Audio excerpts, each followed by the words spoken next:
Assalamualaikum warahmatullahi wabarakatuh. Nama saya Andini Wangsa Putri dari Program Studi Sistem Informasi 2020 Universitas Nusa Putra Sukabumi. Di sini saya akan menjelaskan mengenai regresi, korelasi, reliabilitas, dan validitas menggunakan SPSS. Kita langsung saja.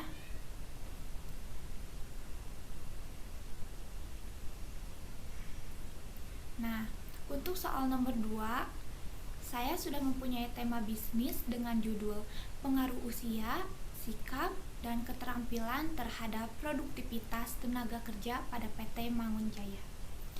Maka, variabel yang mungkin bisa digunakan adalah yang pertama, variabel Y sebagai produktivitas dengan jam, variabel X1 usia dengan tahun, variabel X2 sikap dengan skor angket skala 1-4, variabel X3 keterampilan dengan skor angket 1-4. Nah, data yang ini kita kopikan langsung ke SPSS.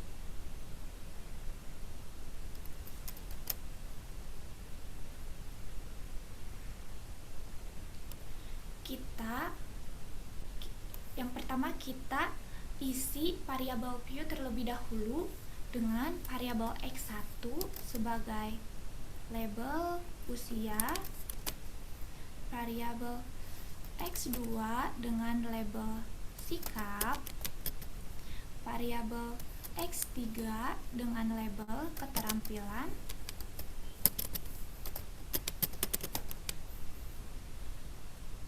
variabel Y dengan label produktivitas. Nah, kita ganti measure-nya dengan scale.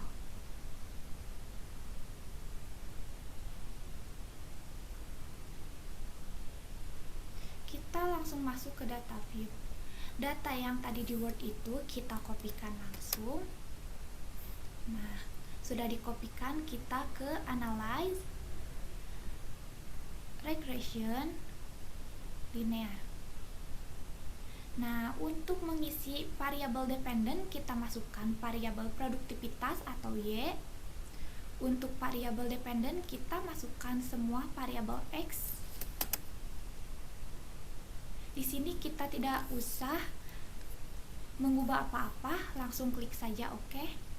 Dan keluar outputnya seperti ini.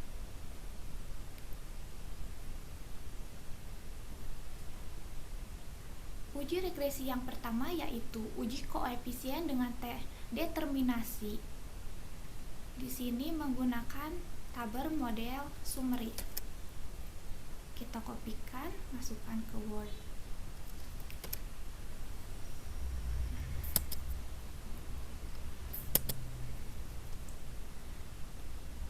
Dari tabel di atas dapat diperoleh nilai koefisien R yang menunjukkan tingkat hubungan antara variabel sebesar 0,456 atau 45,6% dan nilai koefisien determinasi atau R square sebesar 0,28 atau 20,8. Hal ini menunjukkan bahwa persentase pengaruh seluruh variabel X yaitu sebesar 20,8 terhadap variabel Y atau produktivitas dan pengaruhnya sangat kecil atau tidak signifikan.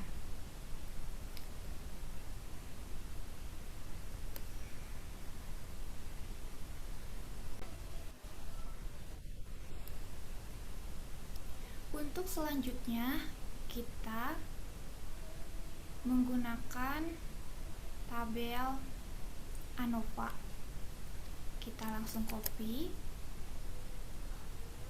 dan masukkan ke Word.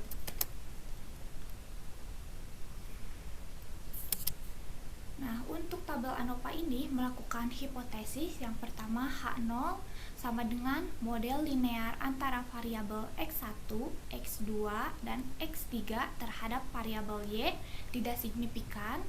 H1 sama dengan model linear antara variabel X1, X2, dan X3 terhadap variabel Y signifikan.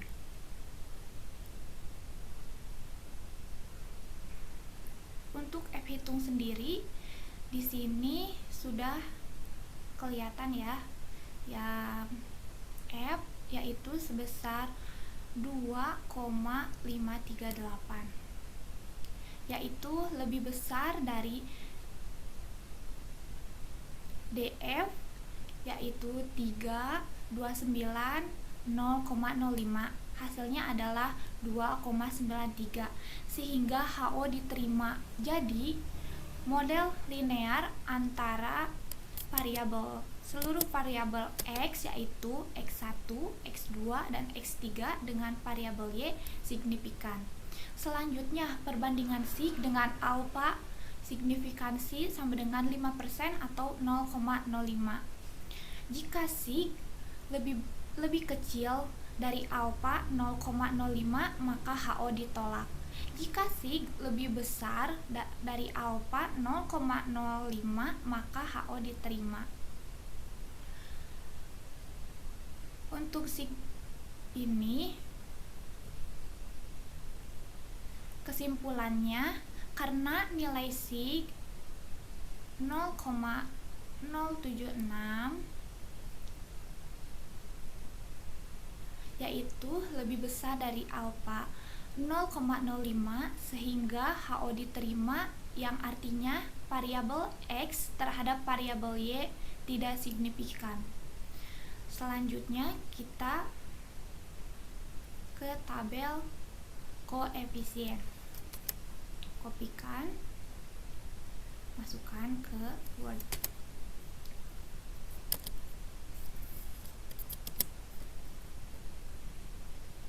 Nah, tabel koefisien memaparkan nilai konstanta A, B dari persamaan linear yaitu sebesar 0,382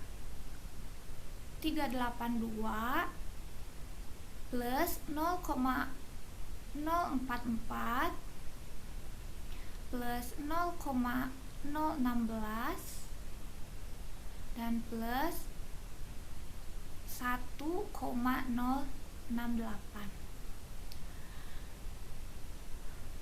Uji hipotesis ini menggunakan uji T. Dapat dilihat bahwa seluruh variabel X yaitu X1, X2, dan X3 dengan nilai signya secara berurutan yaitu 0,239, 0,977, dan 0,117. Dapat disimpulkan bahwa seluruh nilai sig variabel Y lebih besar dari 0,05, yaitu berarti seluruh variabel X tidak memiliki pengaruh yang signifikan terhadap variabel Y.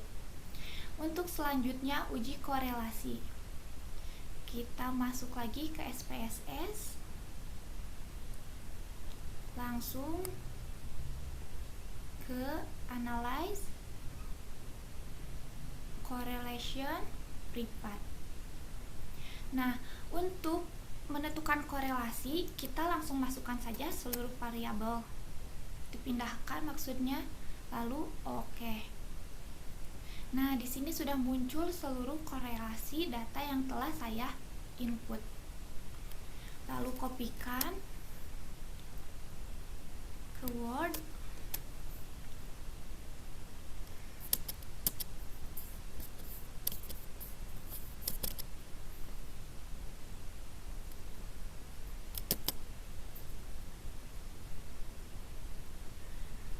Di sini, uji korelasi menggunakan korelasi produk momen. Hipotesis korelasi H0 yang berarti tidak terdapat pengaruh yang signifikansi, H1 terdapat pengaruh yang signifikansi. Di sini dapat kita tarik kesimpulannya. Yang pertama yaitu A. Korelasi antara usia X1 terhadap produktivitas tenaga kerja atau variabel Y. Nilai signya sebesar 0,0 54,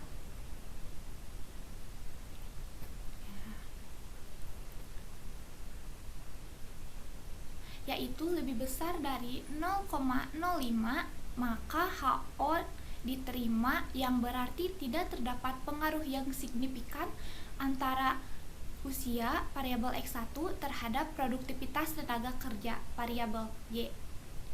Tabel Pearson correlation memaparkan nilai koefisien korelasi sebesar 0,339 yang memiliki korelasi yang berarti memiliki korelasi yang cukup antara usia X1 terhadap produktivitas tenaga kerja atau Y. Selanjutnya, korelasi antara sikap atau variabel X2 terhadap produktivitas tenaga kerja variabel Y. Nilai siknya sebesar 0,818. Nah, lebih besar dari 0,05, maka HO diterima, yang berarti tidak terdapat pengaruh yang signifikan antara sikap atau variabel X2 terhadap produktivitas tenaga kerja atau variabel Y. Tabel Pearson correlation memaparkan nilai korelasinya sebesar negatif 0,042, yang berarti memiliki korelasi yang cukup antara sikap atau X2 terhadap produktivitas tenaga kerja atau Y. Selanjutnya, korelasi antara keterampilan variabel X3 terhadap produktivitas variabel Y. Nilai siknya sebesar 0,022. Nah, di sini kurang dari 0,05, maka HO-nya ditolak, yang berarti terdapat pengaruh yang signifikan antara keterampilan variabel X3 terhadap produktivitas tenaga kerja variabel Y. Tabel Pearson correlation memaparkan nilai koefisien korelasinya sebesar 0,396.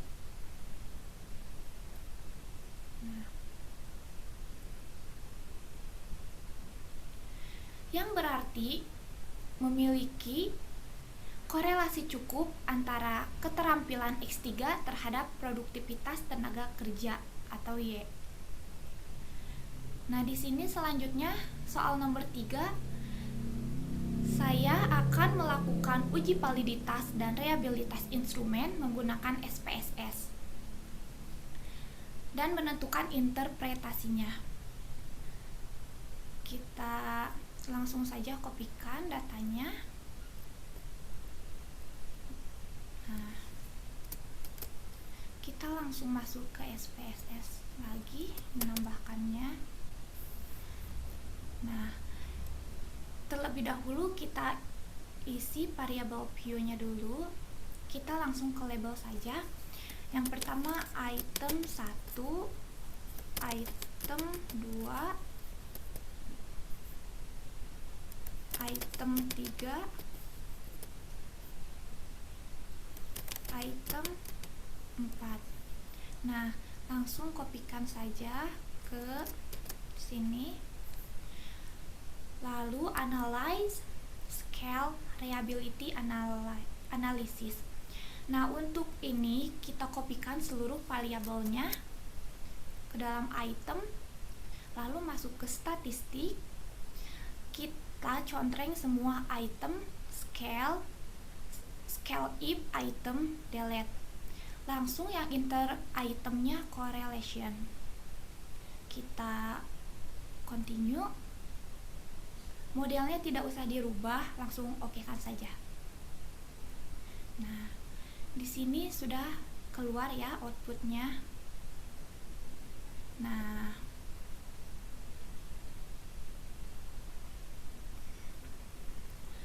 dari data di atas, jumlah instrumennya sebesar 4, jumlah responden instrumennya sebesar 33.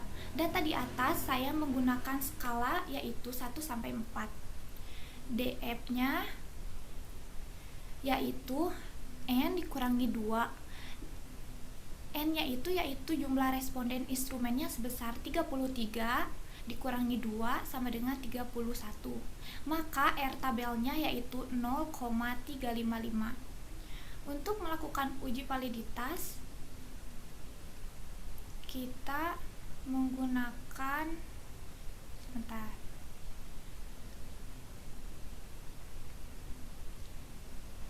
inputnya,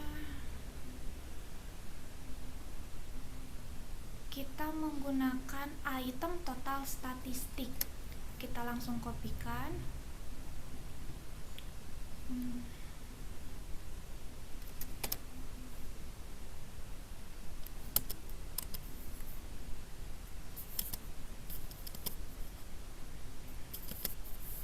Kita langsung saja pada tabel di atas nilai scale corrected item total correlation adalah nilai validitas butir. Untuk menilai apakah nilai-nilai di atas validitas butir valid, dilakukan perbandingan dengan R tabel pada DF sama dengan N dikurangi 2 dan probabilitas 0,05. Nilai DF dalam contoh ini jumlah sampel 33 dikurangi 2 sama dengan 31. R tabel pada DF 31 probabilitas yaitu sebesar 0,05 adalah 0,355. Nah, untuk menginterpretasikan kita menggunakan corrected item total correlation. Untuk item soal nomor 1 nilainya adalah 0,49 lebih besar dari R tabel yaitu 0,355, maka item soal nomor 1 tersebut valid. Dengan demikian item soal nomor 1 bisa digunakan. Untuk item soal nomor 2 nilainya yaitu sebesar 0,367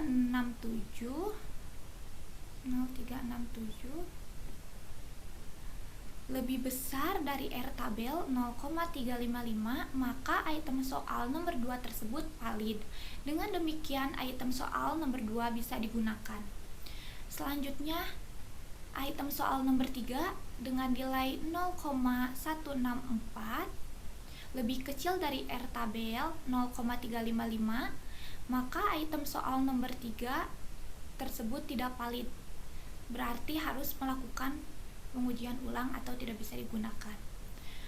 Untuk item soal nomor 4 dengan total 0,481 lebih besar dari R tabel 0,355, maka item soal nomor 4 tersebut valid.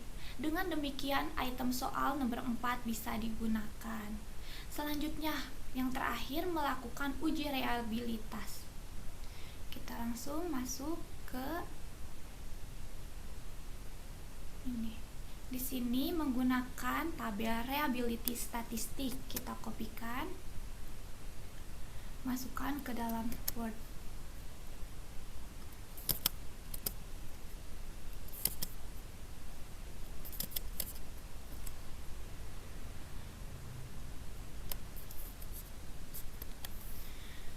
Dari tabel reliability statistik bisa kita lihat nilai Cronbach alpha based on standardized item nilai tersebut sebesar 0,590 lebih besar dari R tabel dengan nilai 0,355, berarti tes secara keseluruhan reliable atau dapat dipercaya.